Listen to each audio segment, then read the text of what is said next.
kiddos, here's the Plarn tote bag that I'm working on right now. You can see I've gotten a distance up the bag. I'm using my half double crochet stitch because it's the one I like the best. See the purple? That's that tablecloth I talked about the other day. But today I'm going to show you how to take a tablecloth and begin to turn it into Plarn, strips of tablecloth, and crochet with them. I've cut my strips, you saw that in the last tutorial, and I can open it all up and I'll have an 8-foot long strip, which will do 10 to 15 stitches, something like that.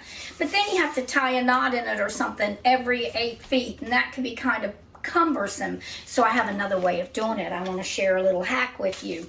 So what I'll do is I open up 2 of my strands, got 2 strands of pink plastic going here, and I get the end of each one, and be very careful you don't get 2 ends of the same piece of plastic. That way you'll just be making a circle, and that won't work very well. I usually pay a lot of attention to my Plarn to be sure that I have it wide enough depending on how durable the tablecloth is, because some are way more durable than others. I open up a piece of parchment paper, lay it down in front of me, have a towel on my table because I'm going to be using some heat, and I lay my pieces of plastic out. There's piece 1. I'm going to take the second one and I'm going to overlap it about 1 inch.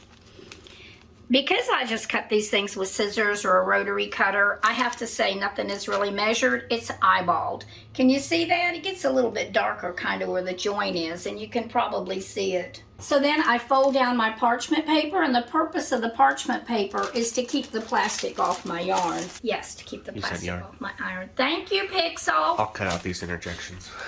I don't know, I think they're kind of cute. Okay. So this is a little Dritz sewing iron that I found. It would be great if you're doing patchwork and quilting to do seams, but I use it for this. It doesn't take much heat when it's turned on high. Let me peek and see. Oh, I missed it a little bit. Okay, look at this. Now I have 16 feet of Plarn. So I'm gonna do it again because I'm clever that way.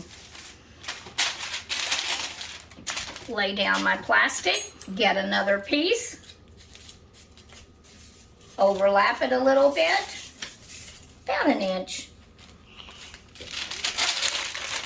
Fold it down, know where it is. Darker tablecloths, you can usually kind of see it through the plastic. Iron it, let it cool just a heartbeat, and there we go. Oh, this one didn't get. You'll run into that. It got a little bit stuck. I hit it with my iron. That's not going to show in the finished project.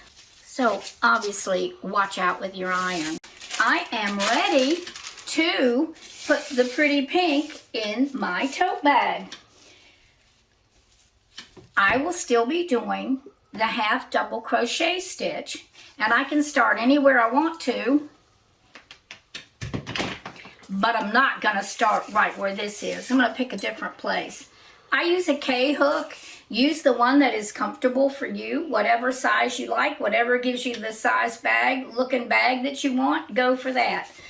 The K-hook, it's a boy hook, and it's the 6.5 millimeter. And I just start anywhere. Hook through the stitch, wrap this around. I really don't have to tie it off or do extra loops or anything like that. The nature of the plastic is it pretty much holds itself in place if you crochet over it, and you don't need to do anything else. And now I'm going to crochet my tote bag. Chain 2 for the first stitch, and then I'm going to crochet some half double crochets, which is plastic, Plarn over the hook, reach through the stitch in front, go underneath my excess Plarn from where I started. Trying to do this and explain it's very hard at the same time. Pull it through and make my half double crochet stitch. If you're not sure about that, you can certainly do it with single crochet. You can do double crochet stitches. Whatever works for you is just fine. It's your bag. Do what you like. There are lots of different patterns out there to make tote bags, and basically you could make any tote bag that you wanted to out of Plarn. The thing is, your counts of stitches would be way off because obviously yarn is much thinner than Plarn. So there we are, folks. I'm going along and I'm going to add 3 rows of pink. Then there will be another row of gray, 3 more rows of tan or khaki, the Kroger bags. And then I'm going to have another color of tablecloth. After that, I'll be back with another tutorial to show you how I do the handles. Until then, kiddos, happy crocheting. Be sure to check with me, send any messages if you have any questions, and let's get it going. Happy hooking. If you have been following along with me in my tutorials, and you maybe been working on a tote bag yourself, you're at the same point that I am, which this tote bag is ready for handles. You basically have 3 choices about the kind of handle that you can have on a plastic tote bag if you're doing it this way. You can have 2 grip handles, one on either side of the bag that your hand fits in. You pick it up, you grab it, and you go. You can have 2 longer handles that would fit over an average person's shoulder, that they can kind of tuck it up there, have it kind of high underneath your arm, and away you go.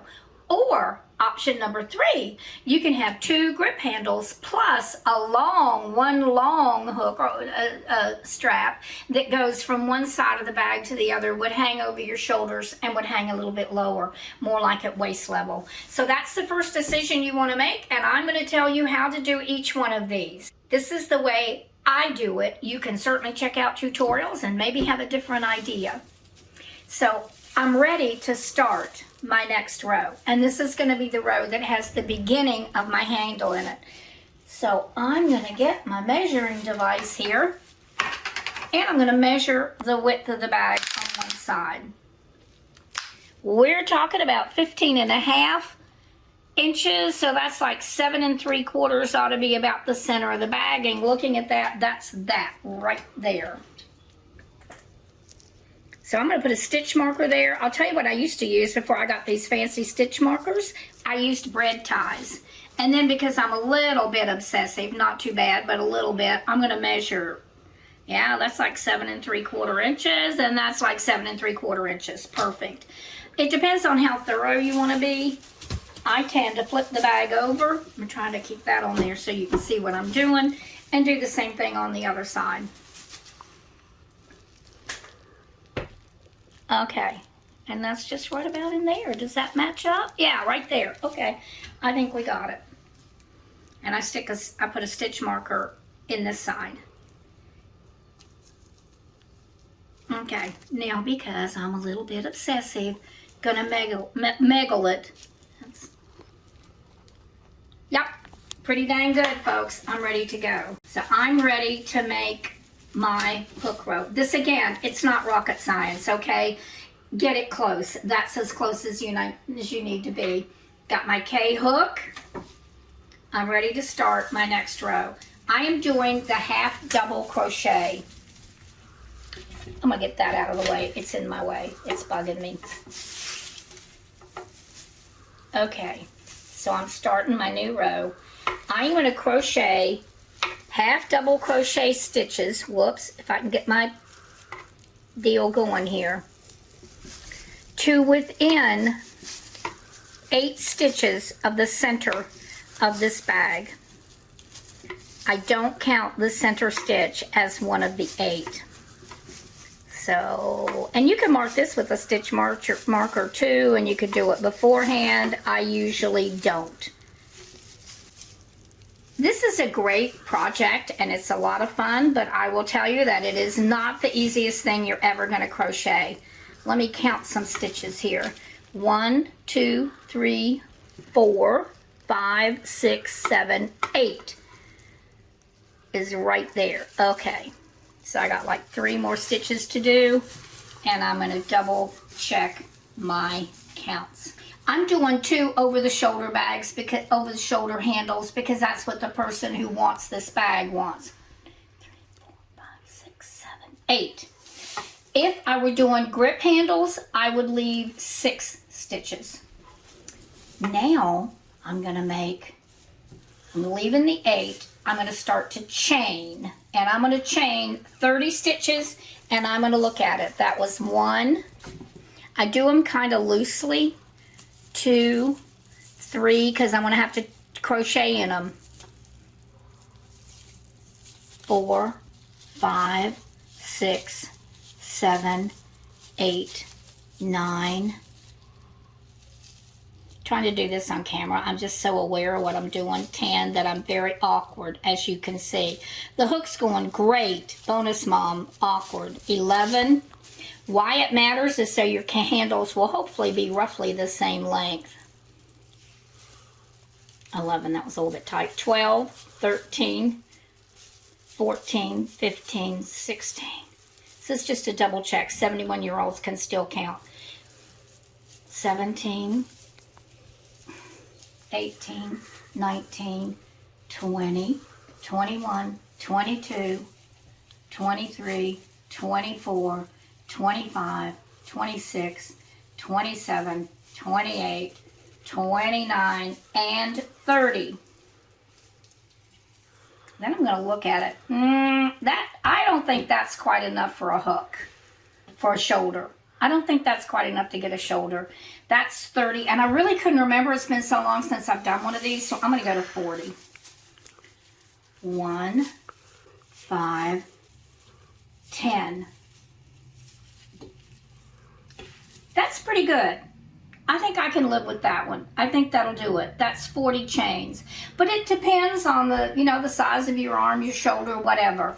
Then I take my bag. I'm going to fold it so I can see what I'm doing. And I count, let's see, let's double check. I don't count the stitch that my stitch marker is in. 1, 2, 3, 4, 5, 6, 7, 8. And I actually started my chain in the 9th hook, so the 9th loop. So 1, 2, 3, 4, 5, 6, 7, 8. Actually, in the 9th, I'm gonna do a half double crochet.